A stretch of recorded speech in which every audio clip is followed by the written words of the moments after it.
For USCFootball.com, I'm Keely Eure here with Shotgun Spratling for instant analysis of Clay Helton's Monday morning presser. Now, Shotgun, this was bright and early, a 7:30 press conference for Clay Helton. It was kind of sandwiched in between two different periods for USC. They finished their acclimatization period where they're going no shoulder pads. Monday afternoon, they're going to start shoulder pad practices. So we got some updates what happened on Friday and Saturday's practice. I guess, what's your overall thoughts from the press conference first? The first thing is that I had to set an alarm this morning, which is, I think, the first time in like 6 or 8 months. It's been ridiculous how I've been able to avoid that for so long, and then suddenly, we're hitting the snooze button a couple times and still trying to make it up for 7:30. But yeah, USC has started their practice schedule, which means you have to go through the acclimatization period. You see USC comes out in shoulder pads and shorts to start with for 2 days. The next 2 days, they took a day off yesterday.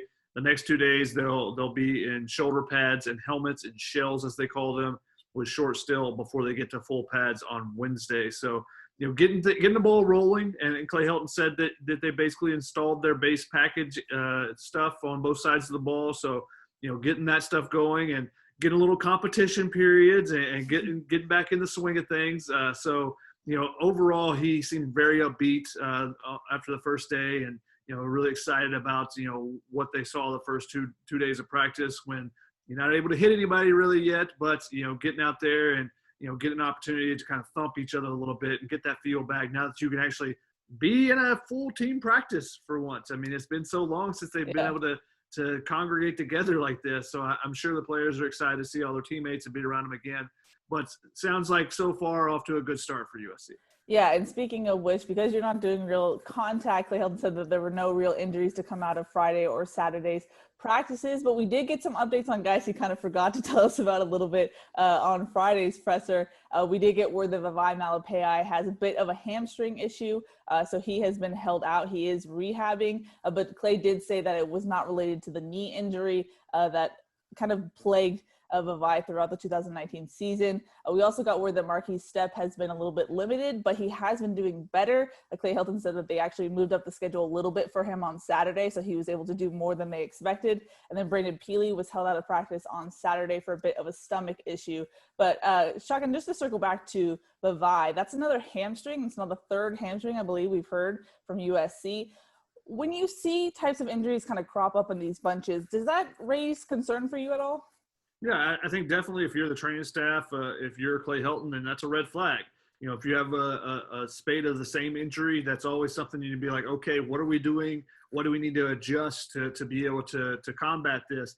And, you kind of expect it early in a training camp and, with the OTAs, the organized team activities they've had for the first 2 weeks kind of getting ramped up, you're going to see some soft tissue injuries just from the layoff that they've had. Even though you've been out there working out and doing some different things, once you start going full speed, it changes things a little bit. And once you start putting on helmets and more equipment as you go, sometimes these injuries crop up.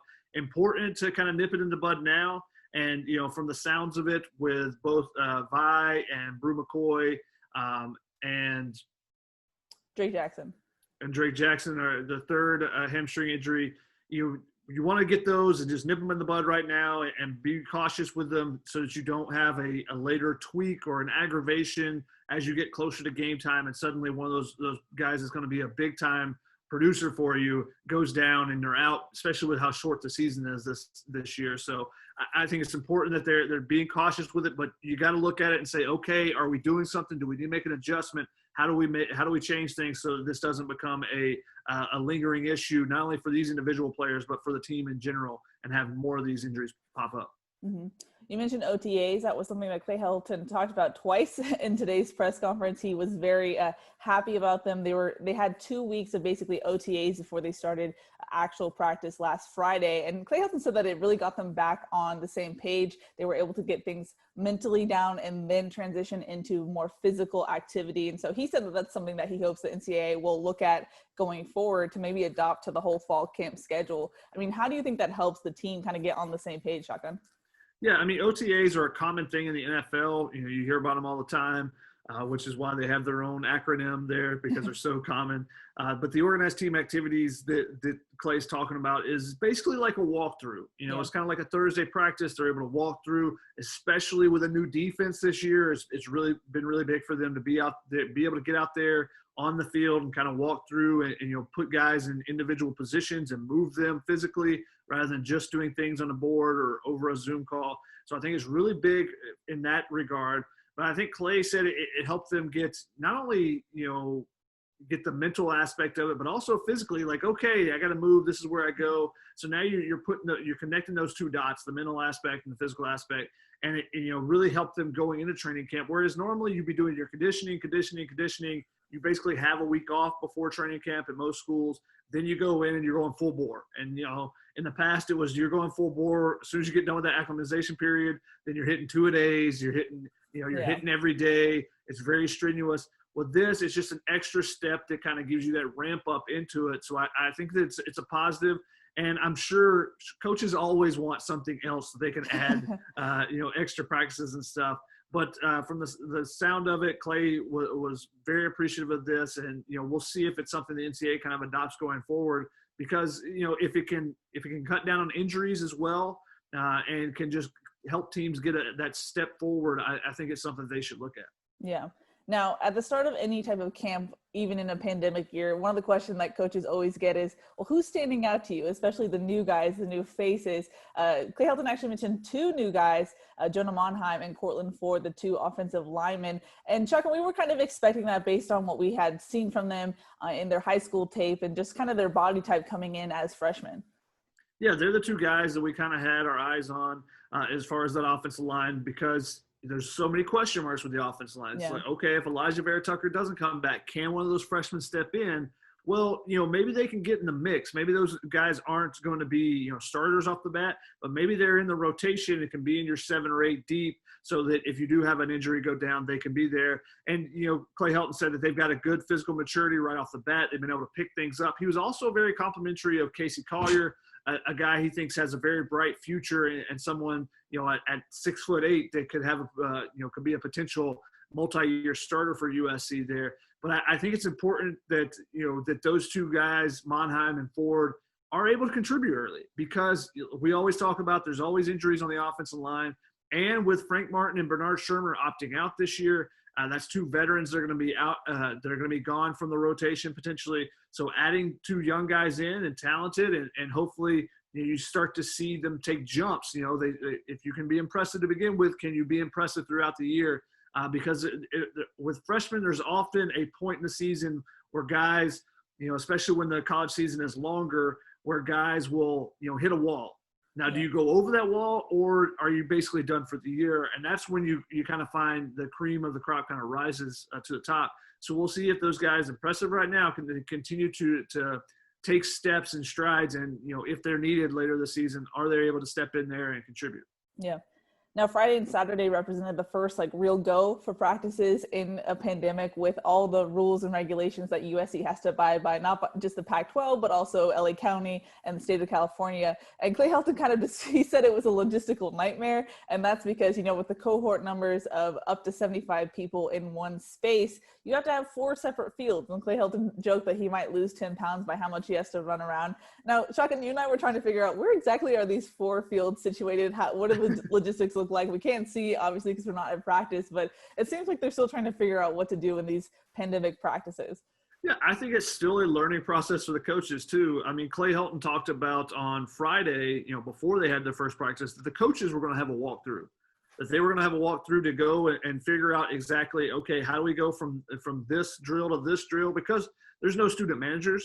It's very limited who's allowed on the field right now, especially with that number. You don't want any extra bodies that, you want players to be that 75, not, extra student managers or anything else. So they're dealing with some different things. We have seen in the past at USC summer camps where they've used Dado Field, where they've used Cromwell. So I don't know if that's what they're speaking to, and, the potential of Brian Kennedy and Howard Jones being used, and that's the 4 fields. Maybe they're just talking about the 4 corners of the field. Maybe. It's hard to tell exactly what they're talking about.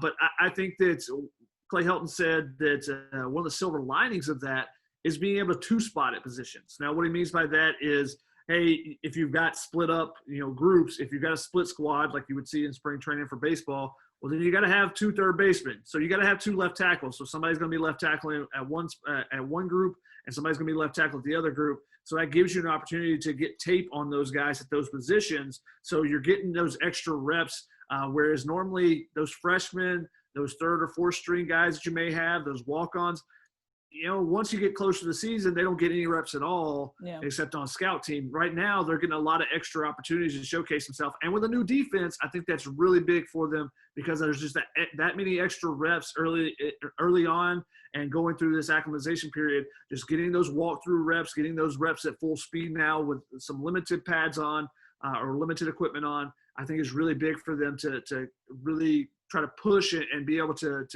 go by game 1.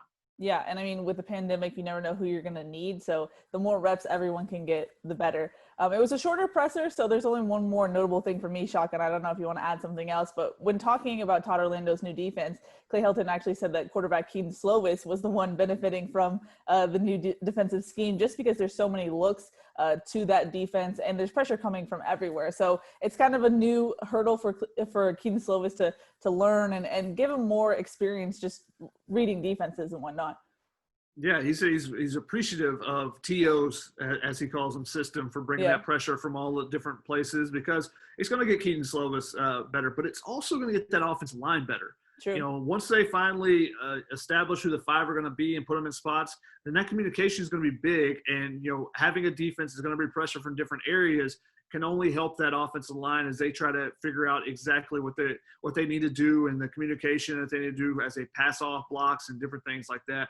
So I think it's going to be really big for the offense to be able to go against that. And hopefully, they keep up that pressure on each side. You want the offense defense to be going at each other. You want there to be some fisticuffs at some point during camp. We won't see those this year. I'm sure they're not going to put that in the video that they hand out to the media.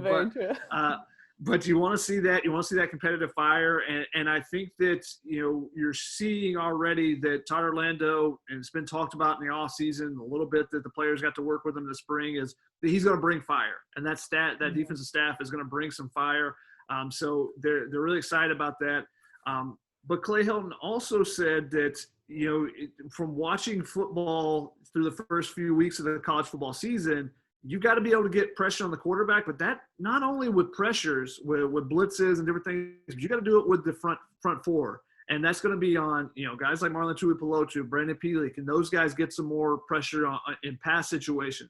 Drake Jackson when he comes back healthy, Hunter Echols. It's going to be on those guys. So you can't let them sit back there, is what Clay Helton said. He said that's been the biggest thing, one of the biggest takeaways he's seen, is that the offenses are so good. There's so much space on the field with the hashes in college football that if you let a quarterback sit back there, then it's going to be troublesome for them. So we'll see if USC dials up a bunch of blitzes, if they have to dial up a bunch of blitzes once the season comes around. Because if you can get pressure with that front 4, it changes a lot of things, which is why the elite pass rushers, the Corey Foremans, the JT Tuimoloau's, the Nick Bosa's, the Joey Bosa's, how quick they can make an impact at the college level, because they can change things where you don't have to bring 6 guys. You just put your 4 out there, and those guys force double teams and allow other guys to get those one-on-one matchups. It just changes so much if you can get some pressure. So we'll see how that progresses in the system and, how it may help the offense, like you said, with Keaton Slovis being able to see some more things. Yeah. So just a scheduling note going forward, like I said, Monday's presser was just Clay Helton. We'll get into the meat of our interviews on Tuesday and Wednesday. We'll hear from offensive coordinator Graham Harrell on Tuesday and defensive coordinator Todd Orlando on Wednesday, and we'll get some players as well. So we'll keep you updated. Make sure you stay tuned to USC football for all the interviews and practice updates. We get some photos, some videos, so we're breaking down, we're putting on our detective hats and trying to, see what little bits of information we can. So make sure you check out the site for that. But that's Shotgun. I'm Keely. We'll see y'all on Tuesday.